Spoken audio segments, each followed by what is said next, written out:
I'm Delta Work, and this is Very Delta. Congressman Robert Garcia is on the show today. We talk about Long Beach, political action, and hot dogs in Congress. But first, do you want to see me go off? Because I think you want to see me go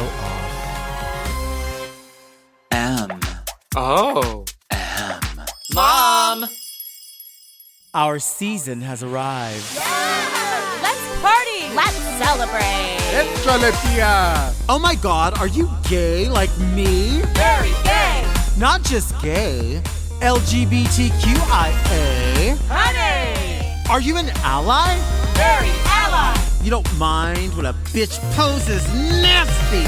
Homosexual, homosexualis, homosexualidad, creature, yes God, slay mama, the house down boots. Is it giving, daughter? Because I am ready to give what's meant to be given. Mother! Oh, sick. I'm Delta Work, a living, breathing woman, and you are watching Very Delta. Slay, bitch! I'm Delta Work, and this is Very Delta, a luxury public access podcast and talk show where I look gorgeous, speak extemporaneously, and invite fascinating people to sit on the couch and get Very Delta. Very Delta is for the woman who pronounces Hyundai Sonata with a Spanish accent. But first, let's get into some things that are very Delta. Go off, Delta! Hey sis, it's Pride. Hi sis, are you proud sis? Sis, it's Pride. Sis. Woo! It's Pride sis. Are you cis? Are you SIS or CIS? Because there's a difference. Are you GIRL, GORL, GURL, or GIERL? Because there's a difference. All of these words have differences and all of them have different meanings. A lot of people are very comfortable calling anyone they encounter sis.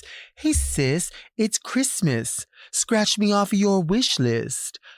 They're comfortable with it. They love it. Everybody's sis. Everyone is sis. Everyone gets the right to be your sis. Not me. Not everybody is my sis. Really though.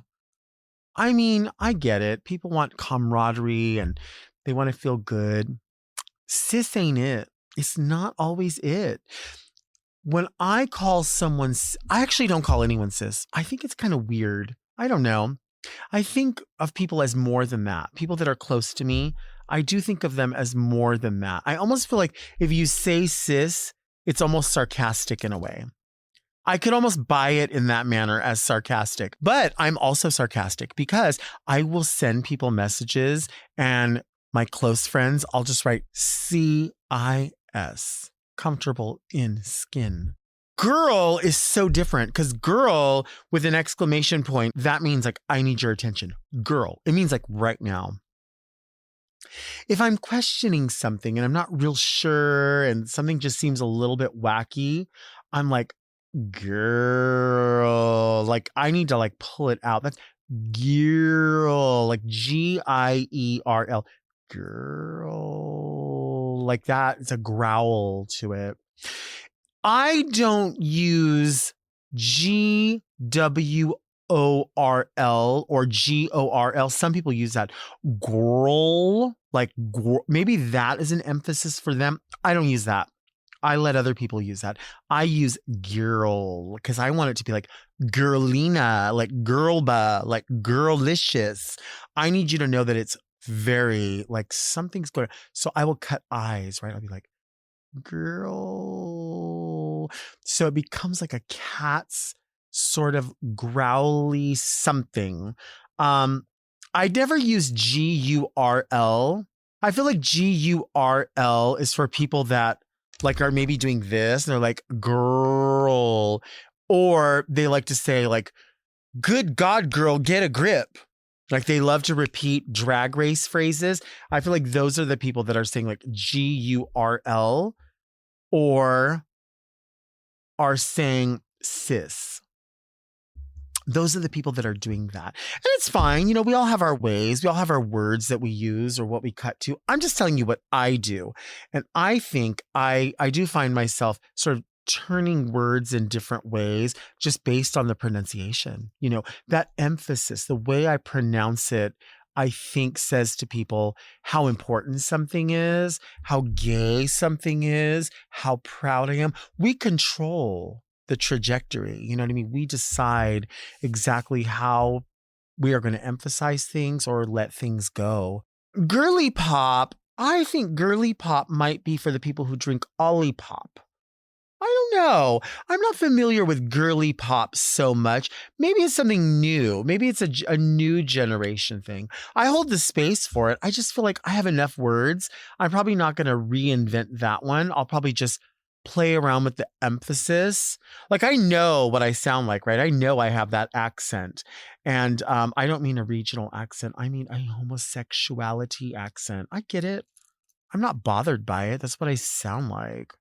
Now, it's very telling if you use honey, henny, or hunty, because they're all so different. If you are from back in the day, you just say honey, honey, honey. Like, the emphasis matters. I use that with my friends all the time, and I've talked about this before, but especially during Pride, you're going to hear it, right?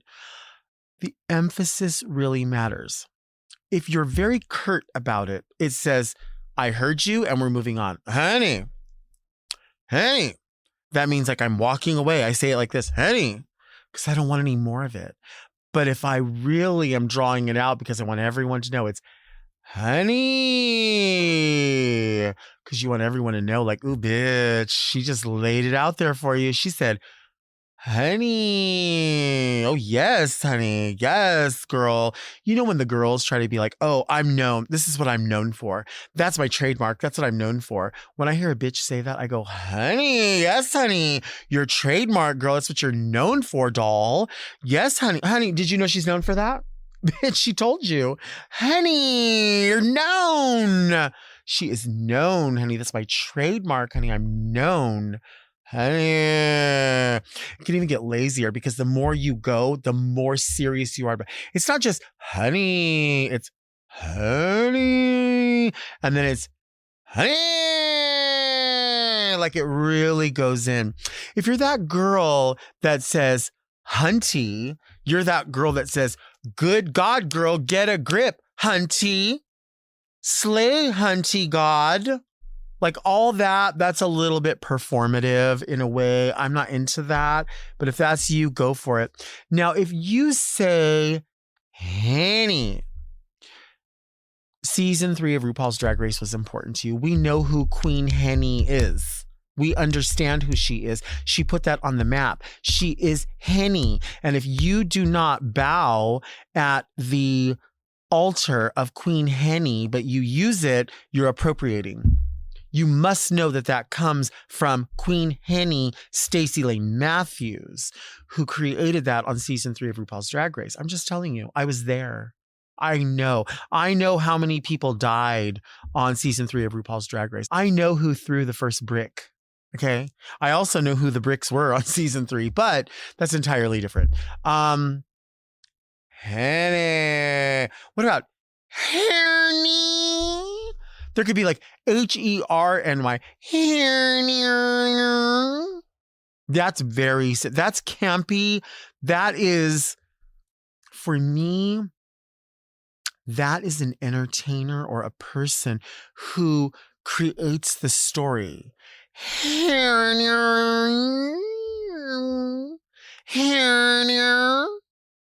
That's who that is. Do you slay God or do you slay Gawad? Because there's a difference. If you say to someone, slay God, you abide by the Bible. You are a true Christian. That's what true Christians do. True Christians at church say, slay God. They bow, slay God. But if you say, slay Gawad,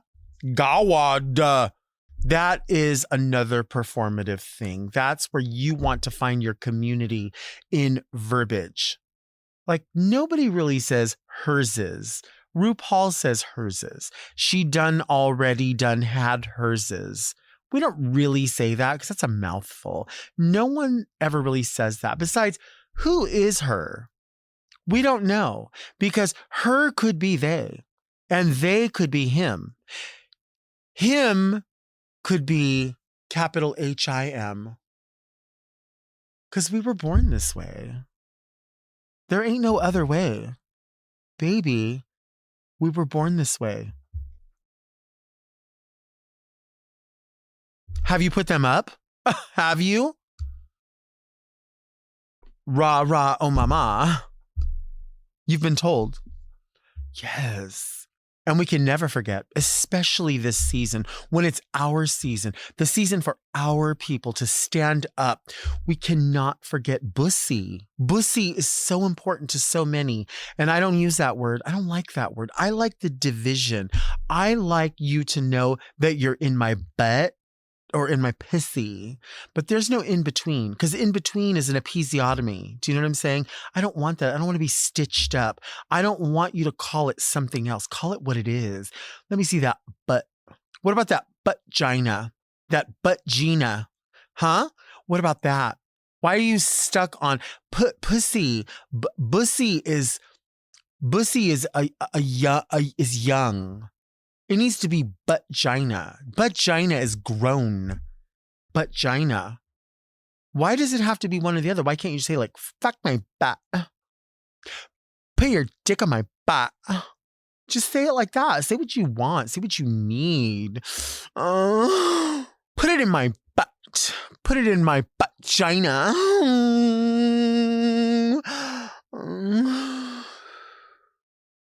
Do you want to see me take a break? I think you want to see me take a break.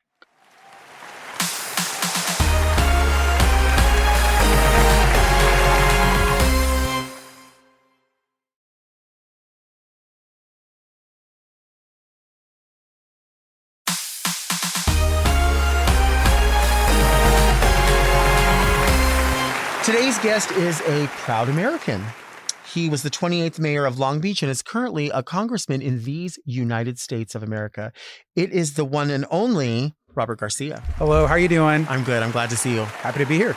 We go like way back, and I don't think people quite get that they know you from all of these viral moments where you are taking on every single political figure, everything that's happening right now. You're really visually the only person that we see doing this, right?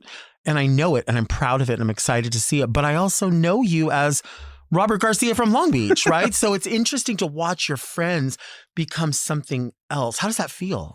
I mean, it's great. I mean, it's great to be in Congress. Obviously, I was mayor of Long Beach, and I mean, I remember the first time I saw you perform at Long Beach and at Ripples, the old club. Ago. You and Dolly, and there's the Dreams Girls Review, and obviously then I was just kind of a coming out of the closet gay guy in college, and now I'm in Congress, and it's great to be here to defend our community, and I hope that I'm standing up for the things that we all believe in. But it's good to see you. I'm obviously super proud of you, and I love what you're doing also here. Yeah.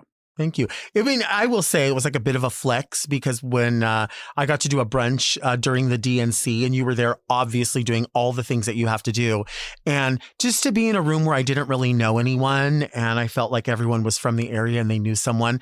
And then I just saw you like come around the corner and I was like, it was a good feeling to realize that like, not only did I see someone I knew, like my friend is doing something so consequential, so important, so historical right here, right now. And again, I feel like in these times where we're all sort of scared, we don't know what to say, how to say it, you're saying it and there's so much backlash, but it's not, I don't want to say you don't care. You care so much that you're willing to risk that. I mean, you have to. I mean, we're living in a horrific time right now. Mm-hmm. Our rights are being moved backwards, not forward. It's the first time actually in a generation where people are losing rights, less rights today than people had 10, 20 years ago. Right. And that's because you have Trump, the MAGA base, Elon Musk, all these folks attacking not just our community, but women, attacking migrants. And for us as queer people, as gay people, we also have to take a stand at this moment and understand that people are suffering. And so, no, it's an honor to be able to be part of the fight. And look, drag is political. What we do is political, and people, I think, need to kind of go to our roots again and kind of rethink about what protest means and what being queer means at this moment, and hopefully fight really tough. Right. Do you think Pride looks different this year? We got to get Pride back to a protest. And I think that, people, particularly younger people, I love celebrating Pride. We all do. Long Beach Pride, an incredible Pride we all go to all the time. But people need to get back on the streets in this moment and fight for our rights, because we're going to have less rights. Right. There are people in Congress and the president who want us to have less of a voice, who don't want us to get married, who don't want us to be able to adopt kids or even just have the same basic rights or history even taught in schools. And so I think we're in a very serious moment. Yeah, we really are. I mean, I never thought that we would get to this point. We talked about our love for Star Trek. Love Star Trek. Yeah, we thought that we would be sort of shoulder to shoulder with people who looked nothing like us or looked exactly like us or had come from all these different places, and we would utilize all of that power together to just blast through space looking for nothing but a success and hope for everyone. And why is it some people say the system's broken. Is it broken, or is it working exactly the way it was intended? I mean, I think it's both. I think if you're a billionaire, if you are a large corporation, if you're someone like Elon Musk, the system is working just how you want it. You want to keep working people down. You want to take people's hard-earned tax money and give it to the ultra rich. So the system is working for them. But for a majority of particularly working class people that are students, working class folks, people that are struggling, the system is broken because billionaires want it that way. Because the class of folks that want to take people's money and give it away, they've set up the system. And so we've got to continue to fight. There's too much money in politics. And honestly, there's too many bad people in politics. I mean, there are real villains in politics, and we've got to call that out. What would you say your favorite thing is about Marjorie Taylor Greene? Is it her makeup? Oh, God. She's a horrific person. I mean, definitely not the makeup or the hair. I mean, there's few people I think that are worse in Congress or in this country than her. She is shameful. I was in a hearing once with her where we had a lesbian mom who's married, has kids, and Marjorie Taylor Greene refused to call her a mother. In fact, she said, "You're not a mother." I was next to her. She said, "You're not a mother because you didn't have your kid naturally, so you're not considered a mother." That is just how vile she is. She told people not to get vaccinations during COVID. She won't refer to people how they want to be referred. She calls people that are trans by their dead name or misgenders them on purpose. She's a vile human being and has no business being in Congress. Yeah. So, I mean, it blows my mind because I feel like these people have to have some tiny level of intelligence and some tiny ability to look around and go, I do know at least right from wrong. At least that. Do you think? Look, Marjorie Taylor Greene, Nancy Mace, George Santos, all these guys that were in Congress, it's like a rogues gallery of villains of Congress. I mean, these people are there to take away your rights. I don't find them to be very intellectually curious.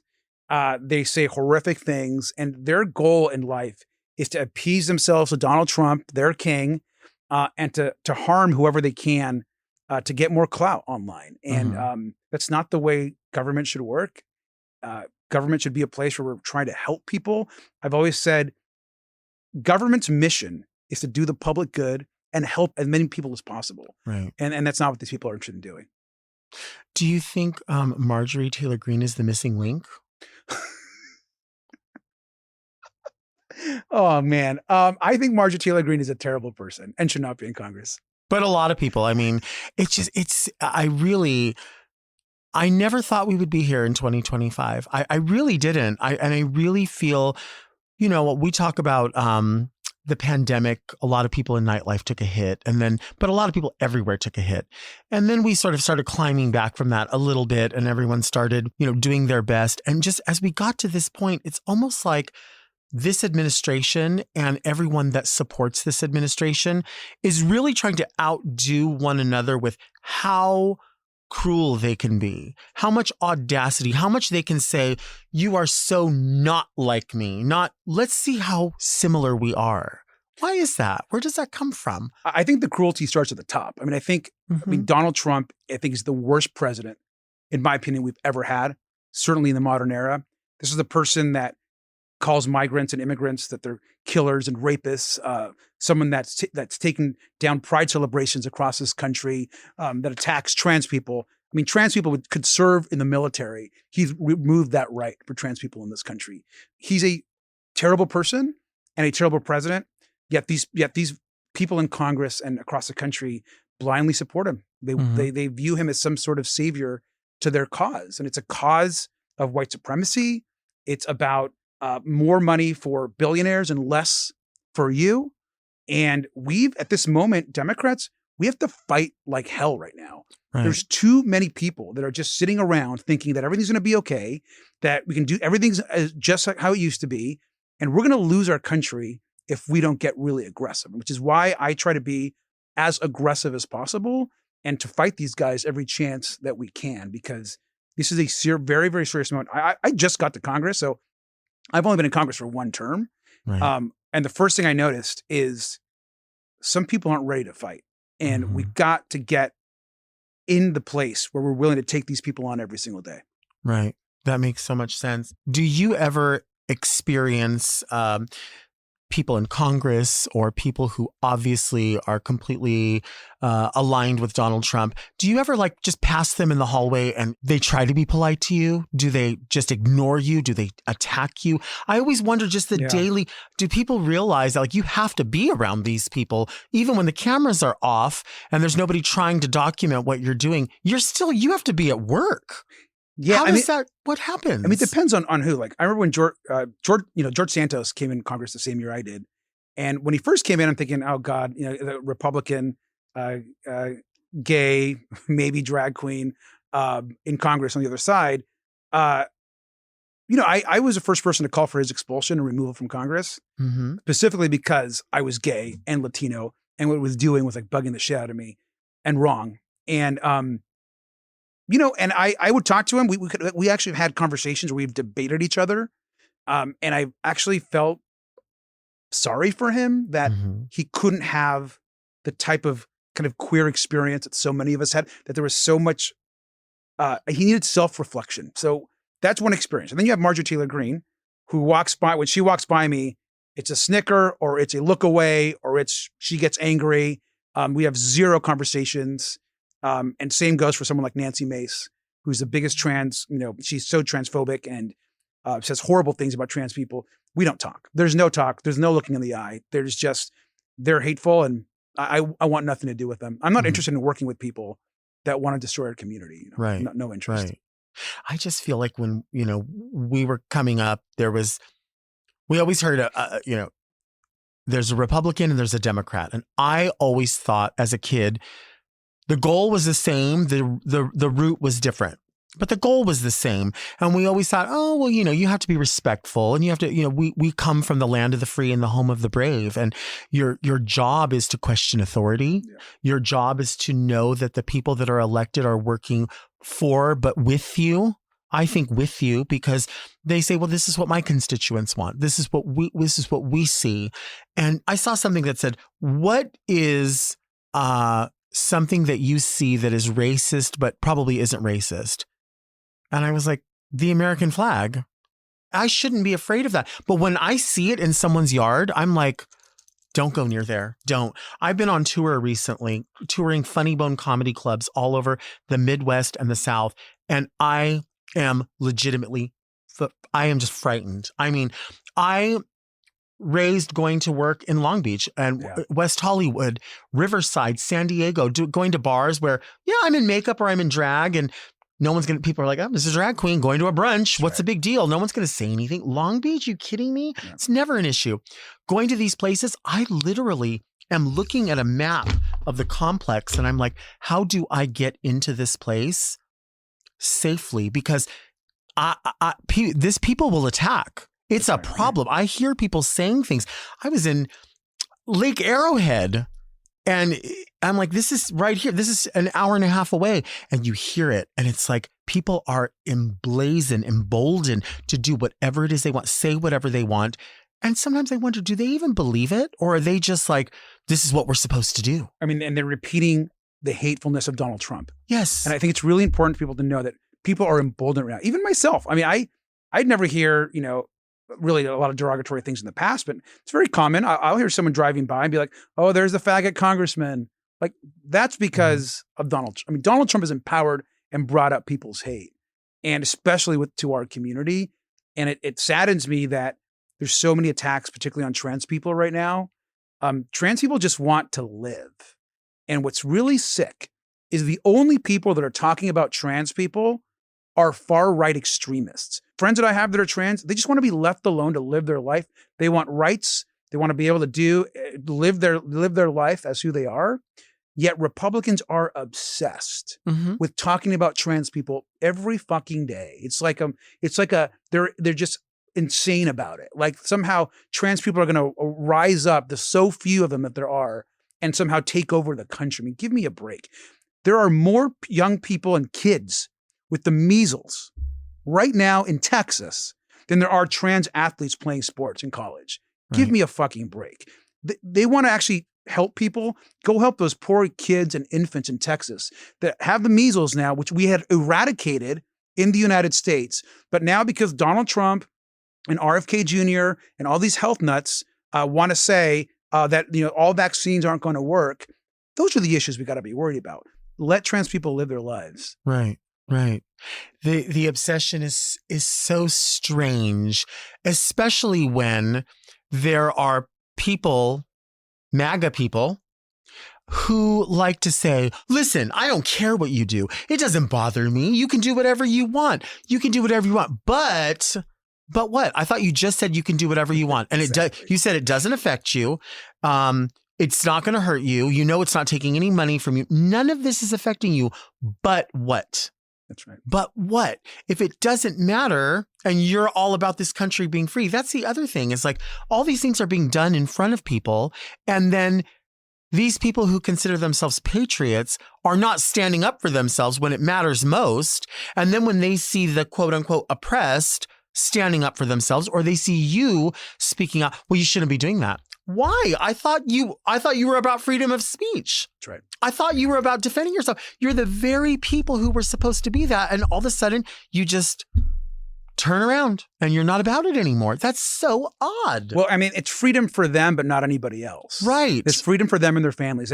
And they're not patriots, right? I mean, like, that's what really like bothers me is like true patriots are those people that are working their ass off in a union job, or they're fixing up, homes for some contractor. They're coming home, they're feeding their family. They love their family, they love their community, and they don't believe in hurting other people. They just want to make ends meet. Like, that's what really is the fabric of this country. These people that want to take from everybody else, that don't want anyone else to have an education, that want, just because maybe some kid is an immigrant, they shouldn't get a chance to go to a public school. I mean, give me a break. They have no idea. Their version of America is a warped version of America where you should only care about yourself and your family. I think the America that we believe in, and one I think that LGBTQ plus people really believe in, is an America that welcomes everybody, that lets everybody live their lives, sure, rewards success. That's fun. That's great. But also realize that if someone's hurting, someone's homeless, someone's sick, someone has a disability, that we have a responsibility as a society to take care of those people. Mm-hmm. Mm-hmm. And the conservative MAGA movement views those people as less than. And I think that's a real problem today in this country. Right. Let's take a break.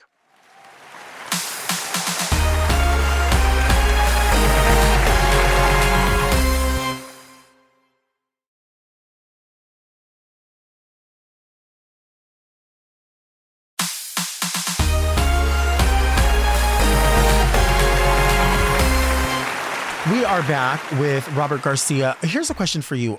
When did America become America? I mean, look, I think Donald Trump is, him coming on the scene really about 2016, I think really changed this country and moved us backwards. And the attacks on education, on public education, on universities, on the free press, I think he is in some ways tried to like dumb down our country and get people to think less for themselves. And it's interesting, you know, more and more people, it's just a truth. People hate this as a fact, but it's the truth. The more people educate themselves, whether it's going to college or the more they read or experiences that they have, the more progressive you become. Right. And that is just the truth. And I think that people that are choosing to not educate themselves and dumb themselves down, those folks are ripe for the taking for Donald Trump. And we're seeing what's happening across the country, and he's doing it. I feel like we've gotten to this point with social media where people use the social media as their source of news.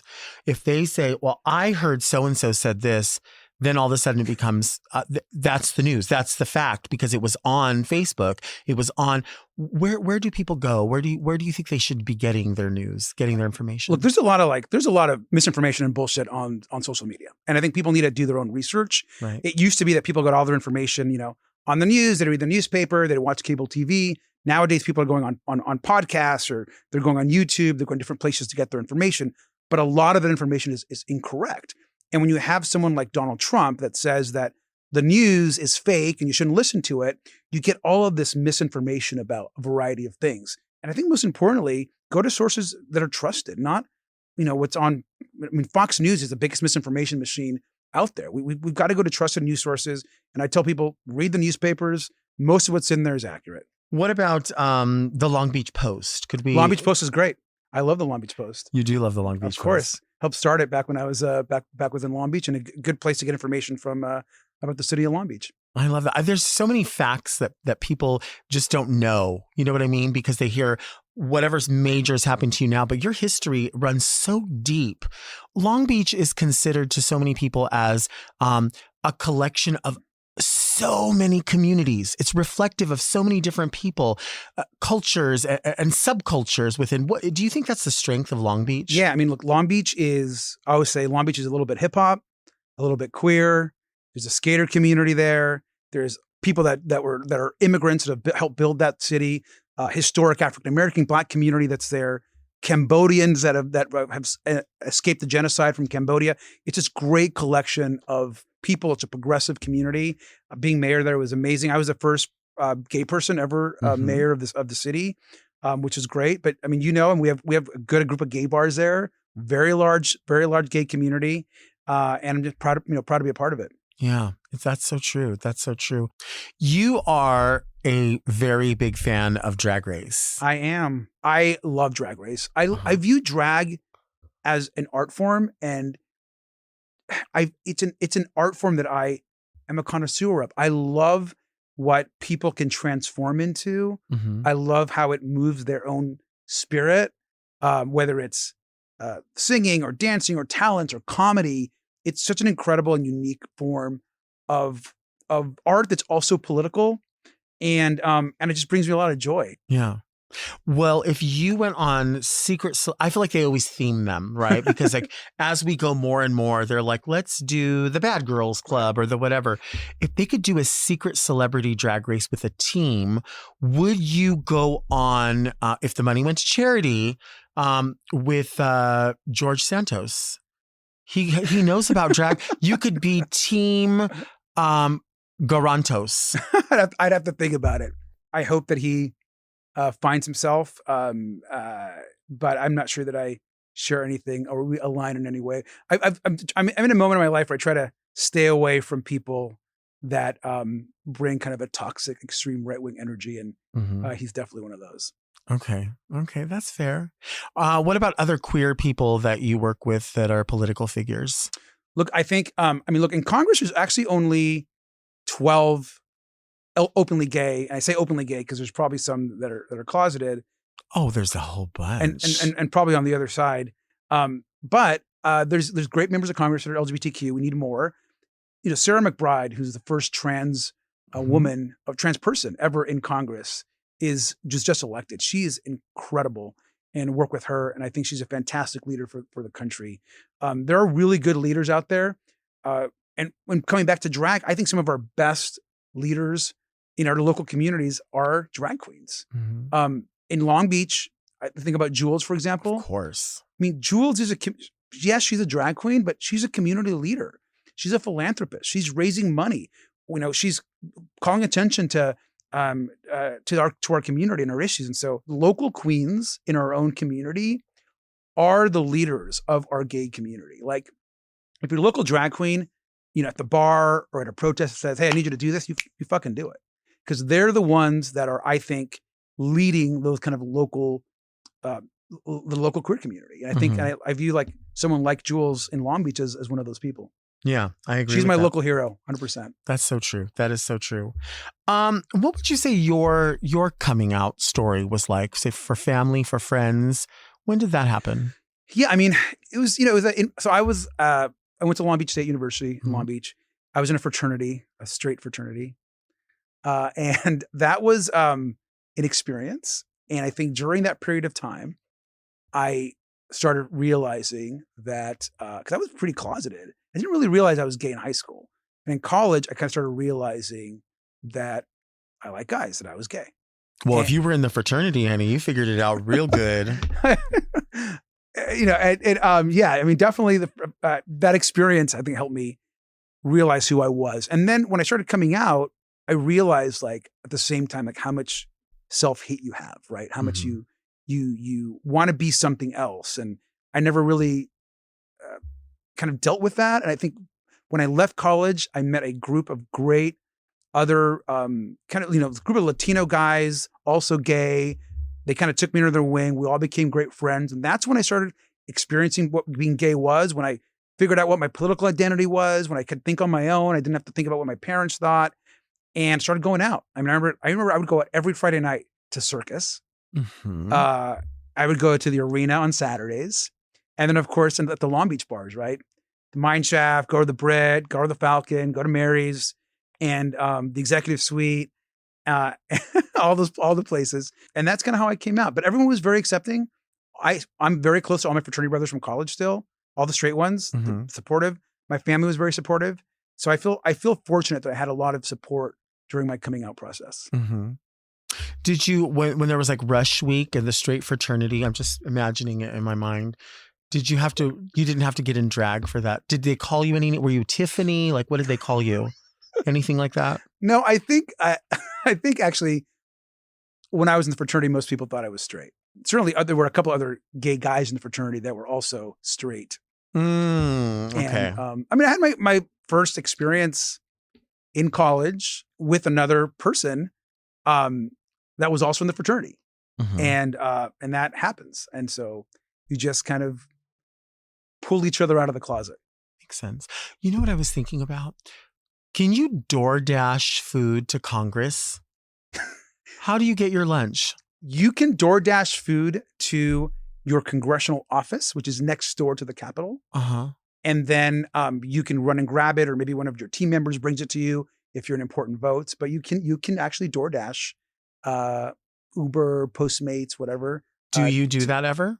I have ordered food to the congressional office in DC.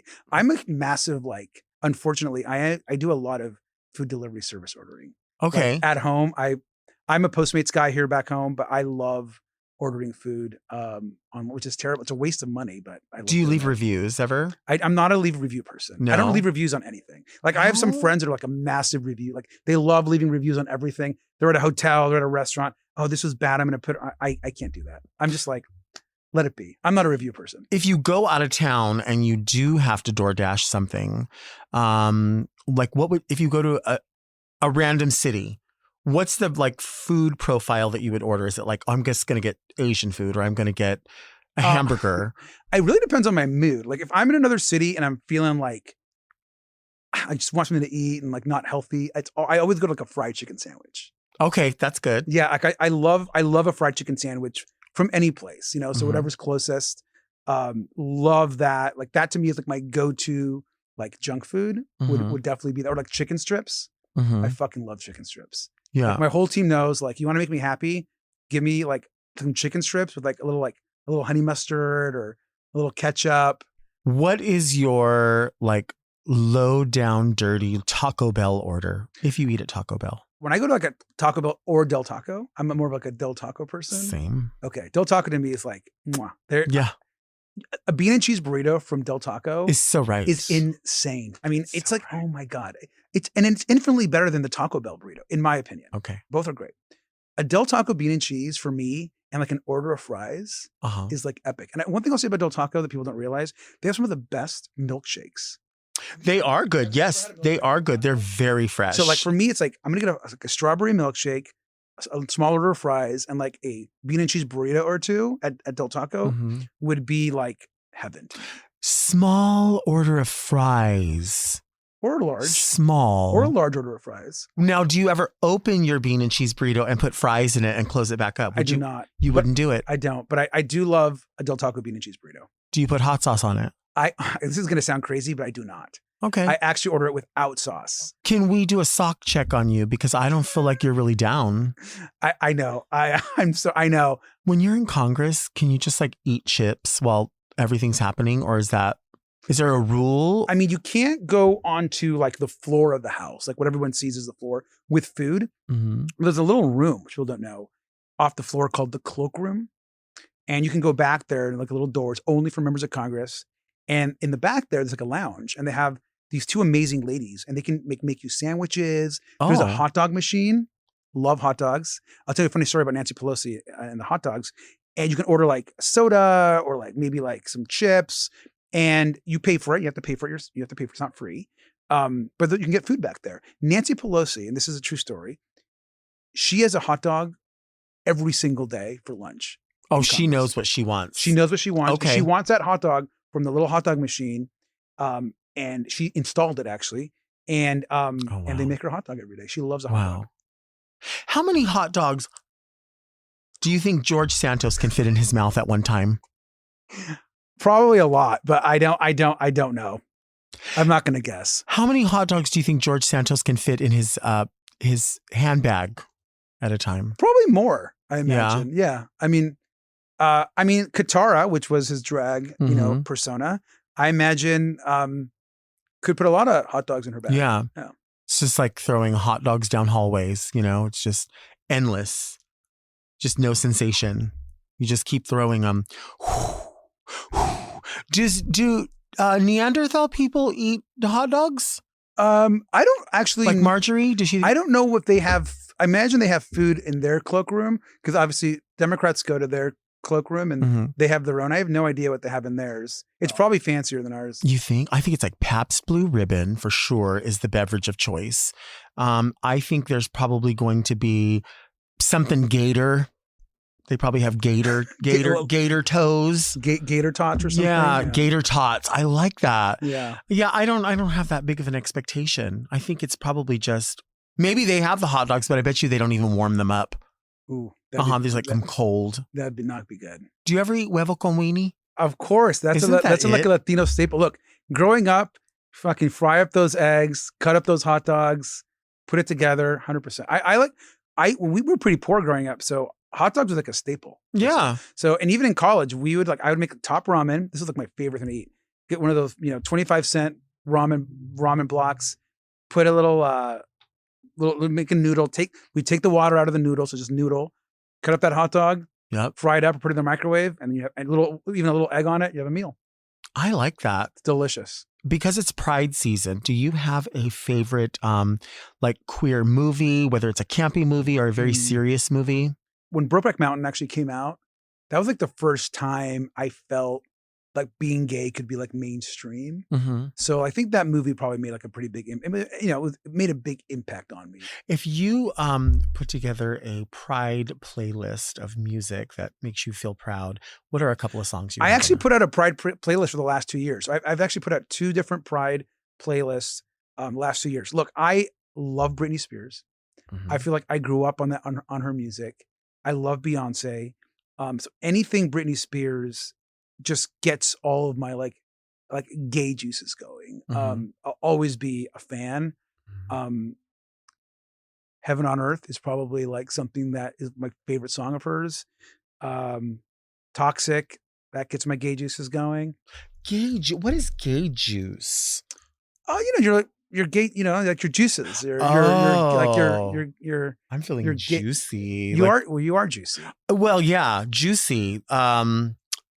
Do you always feel juicy? Do you ever feel saucy?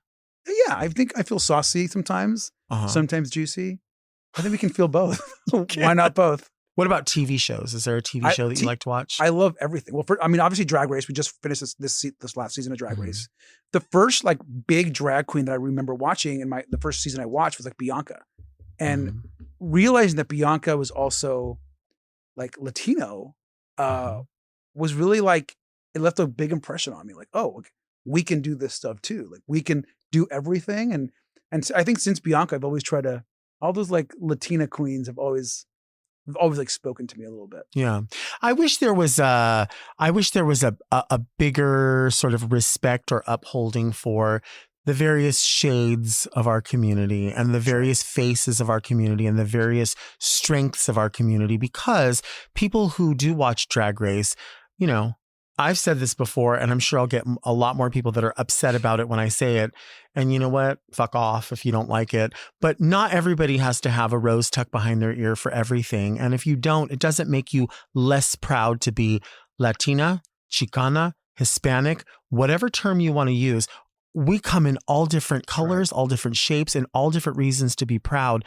But unfortunately, there is a movement that says that you sometimes are just not enough. You're doing you're doing too much. Somebody's doing too much. Do you face that at all when you do try to speak about issues for Latino people or Hispanic people or different terms? Are there people that are like, they give you pushback? That's too much, or it's not enough? Yeah, I mean, I think so. And I think also being gay and Latino, I think you always have that like, gay people want you to be more gay, but you're trying to support one community. Latinos want you to be more focused on Latino issues. So there's that struggle. But I think the beauty about our community also is a lot of us that grow up here in this country, we get told by our parents, like, be an American, you got to Americanize, you learn English. Like they really pound that into you when you're younger. And so, you try to be as American as possible. But the beauty about us is I think as we get older, and we realize who we are, we lean into more about our culture. Like we learn about our culture. Oftentimes as we get older, we become more proud of it. Of course. And I found that in myself and friends, no one can tell us how to be or how to act. Mira, yo hablo español. I love my language. But I think that our community is really diverse. And I love seeing represented in different ways. Whether it's in Congress or whether it's on Drag Race. Yeah. With you. Yeah, I mean, I feel like that there's so many different people to be proud of. There's so many different ways and so many different shapes and forms. And, when I think of the things that you've done, we talk about the Post, we talk about being mayor. You were also an educator, a teacher. Tell us about that. Yeah, I mean, that's my career. So before I was in politics, I went to grad school. I taught in the classroom for about 10 years. I taught at Cal State Long Beach. I taught at USC, and I love being a teacher. I mean, I love teaching in the class and encouraging students to try to be their best selves and trying to help them get through whatever their educational goal is. Public education is being attacked right now, and so I think that's something that I always love. When I'm done being in politics, I'm going to go back to being a teacher and go back in the classroom. It brings me like the most happiness is being able to help other students, and I've had now thousands and thousands of students of mine that over the years, many of who still reach out to me or maybe will come out to me after the school year, or their family who will reach out to me and be like, hey, you made a big impact on my daughter or on my son. So it's a great, I love teachers in this country, and teachers, if you're watching, you're not paid enough. You do an amazing job. You are the cornerstone of our country, and we don't do enough for our teachers. Mm-hmm. When did you decide that politics? I need to transition into that. I think in college, I started to realize that I could organize people, mobilize people. The fraternity helped me understand that I could, lead groups of people, and then I had to figure out my own politics. I mean, my family everybody was Republican in my family because they loved Ronald Reagan. They thought he was great because he signed an amnesty bill that kind of helped everyone become a citizen, which he did. Well, the one positive thing that he did of all the horrors. And so once you find your own political voice and you kind of come out of that, you realize, okay, who am I politically? I'm not going to believe what I was kind of raised on. Eventually, my whole family became Democrats, and you realize your own political voice. And then when I was pretty young still, I was in Long Beach, and I ran for city council. And at the time, I was like the youngest person to ever run for council, got elected. When I ran for mayor, I was the youngest mayor ever elected to Long Beach and the first Latino. And things just kind of took off after that. And I know now I'm in Congress, and it's an amazing honor to represent the community. And I'm the first, by the way, like gay immigrant ever in Congress, like in the history of the Congress. Right. And so I feel a special responsibility to represent those communities. Mm-hmm. Would you ever be president? I can't. I wasn't born here. But if that was, I'm saying in like in a world where you could do that. You know, I don't think so. I mean, I never thought about, a lot of kids are like, oh, I want to be the president when I was little. I always knew I was an immigrant. I always knew that I couldn't be president. And so it was never something that I ever aspired or thought about. Well, I mean, does the Constitution really matter anymore? That's right. It's so malleable. That's right. Immigrant, schmimmigrant, who cares? That's right. Doesn't matter anymore. You can do whatever you want. You can really wipe your ass with it at this point. No one cares. Certainly the people in charge right now, some of them, they do not care. They don't care. That's no they question. don't care. What is the Constitution? Let's take a break.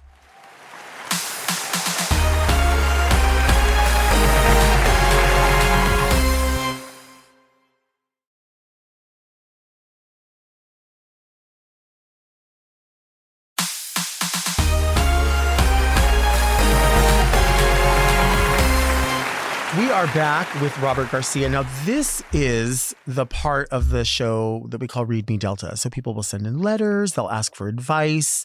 Sometimes they have questions or just observations about things that are happening in their life, and they wonder if we're experiencing the same thing. Read Me Delta! Did you ready to eat lunch?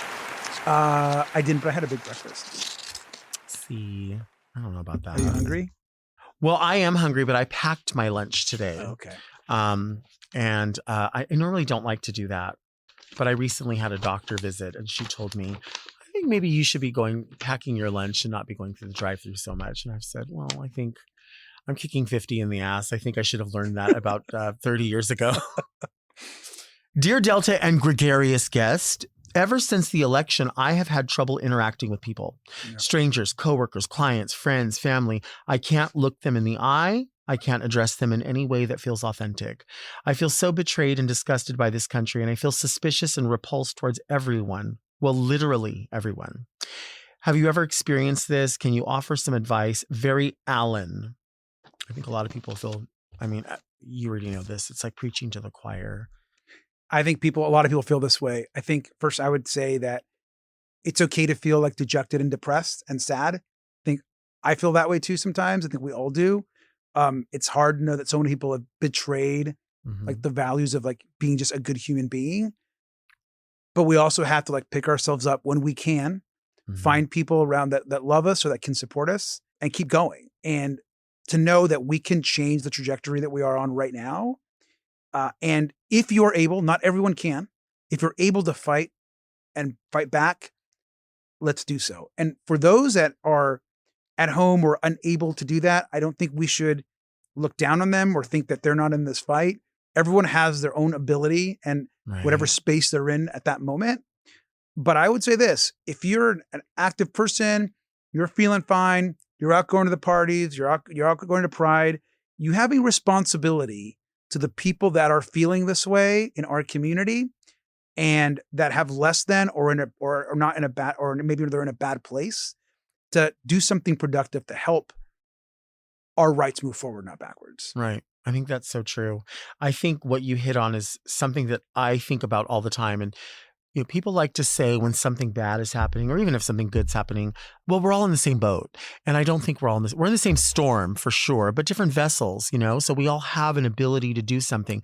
If you are going to the club, if you are having enough space to bitch about something, if you're having enough space to say, well, I wish this was this way and that way, and you're doing all of that, you can focus some of that on the optics of something and also the integrity behind it. You can make a difference. You can use whatever platform or ability that you have.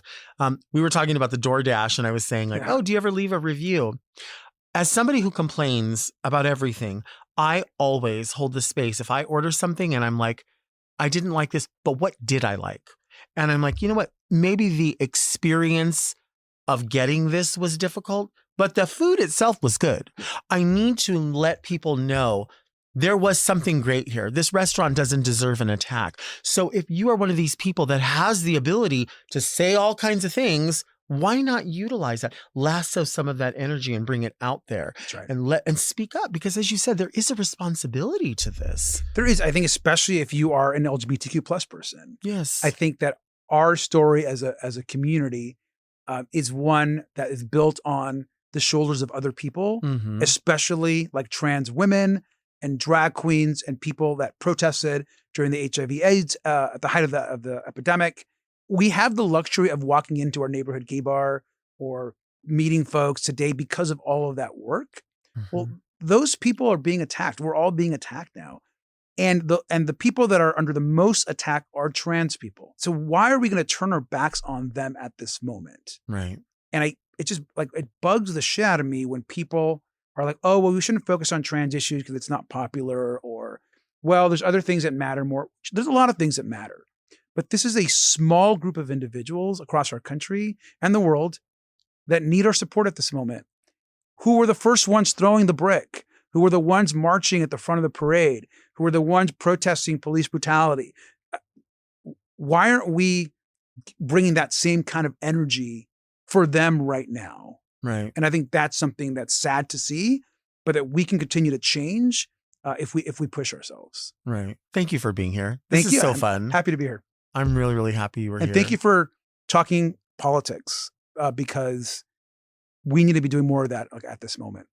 You know, we do. And I feel like it is, it's a difficult thing to sort of maneuver, especially when you know what your feelings are. I know what my feelings are, but I don't know always how to verbalize them. And I don't know that I'm always stepping the way that I want to, which is, you know, you want to do and move in a way that causes the least amount of harm to people, right? You want to like uplift as much as you can. But at the same time, you have all of these other things in your mind that are like, well, if I say that, does it mean this? If I do that, does it reflect that? And it feels like you're never right. You know, like what, just as you said, people are saying, well, you know, there's other issues, not just trans issues. And you're like, yeah, there's time for all of the issues. That's right. It's time for all of them. That's right. Yeah. Absolutely right. And that's why I think some of the, you know, some of the best, some of my favorite queens like you and others they're talking a little politics. And I think that's good for the moment. It's important. I love you. Thank you for being I love here. you. Thank you. Today on Very Delta, we learned that Marjorie Taylor Greene really is that gross. We'll see you next week. And until then, keep things very Delta.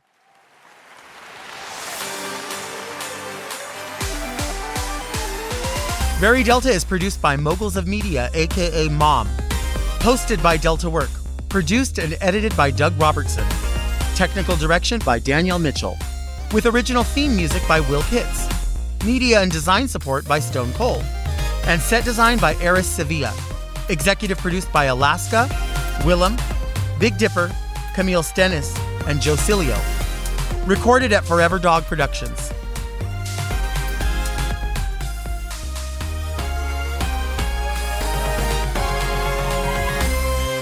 Onward, homosexual soldiers. Onward through the light. Walk through the rainbow. Onward to homosexuality. You are a bottom. You are a top. You go sideways like Carrie Colby. Mom! Watch Very Delta uncensored, ad-free, and a day early by subscribing to Mom Plus Gold. Sign up today at mompodcast.plus for premium content, including weekly episodes of more Very Delta.